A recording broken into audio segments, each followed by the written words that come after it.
Welcome back, America. Brett Tolman, former United States Attorney. Brett Tolman, I'm going to ask you what I asked a seasoned litigator last night on this program. As a seasoned prosecutor and now defense counsel, are you aware of any case that you can think of in your decades of practice where an individual was facing 4 criminal indictments in 4 separate jurisdictions on scores of separate statutes simultaneously? Can you think of one person? No, absolutely not. I mean, even some of our worst criminals, I'm talking about, and I had one of those cases, the kidnapper of Elizabeth Smart. He had multiple crimes in multiple jurisdictions. You take it one at a time. We got a conviction. We put him away for the rest of his life. That was the end of it. It was preservation of resources. It was efficiency, but nothing like what we're seeing now. This is a concerted effort that is not based in the rule of law. It's based in politics, and it's using power that is unbridled with no transparency, using that power to actually target a person that they're more afraid of than we are concerned about any criminal activity. These are all Democrat prosecutors. 2 of them are elected local DAs. And, of course, we have the rogue federal prosecutor who was unconstitutionally appointed by the U.S. Attorney General of the United States, who was appointed by Joe Biden. So let's go through some of this. We have this prosecutor in Manhattan who was funded in part by Soros, who campaigned on getting Donald Trump. Don't we have basic rules of conduct, of professional conduct, basic rules of ethics that the American people should know?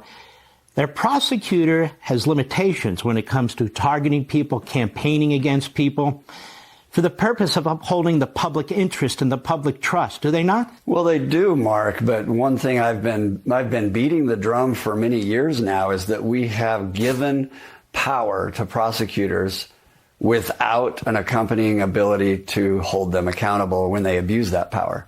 The ethics violations are neutered by the position that he's in and the ability that he has to control the narrative. We've expanded immunity so that now we can't hold them personally responsible when they do use their office as a weapon against someone they might not like or they have a vendetta against. And so until we start to change this, and Clarence Thomas on the Supreme Court has agreed with this and has said that immunity needs to be narrowed and it needs to be reined in so that we can start to hold these individuals accountable that are willing to abuse their power. It's interesting. The state gives itself immunity. The state gives its own prosecutors immunity, expansive immunity. And yet the Constitution is built, the Bill of Rights, to protect the individual. And certain key parts of the Bill of Rights are intended to protect the individual under circumstances like this. So let's take a look at this.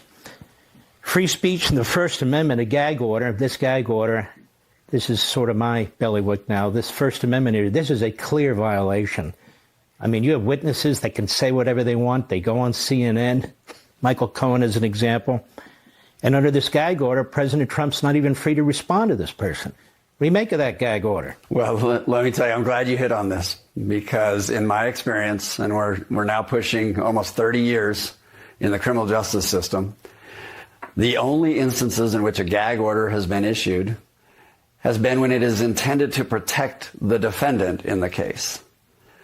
And that is when you use the gag order. And then it applies to the government, it applies to witnesses, and it is a universal application. I have never seen anything like this, where the defendant is actually given the gag order, cannot say anything about the case, but others are free to say things. I mean, if they're, it's frustrating to those of us who watch this because this is not a common prosecution. It is not the use of facts and the adherence to law.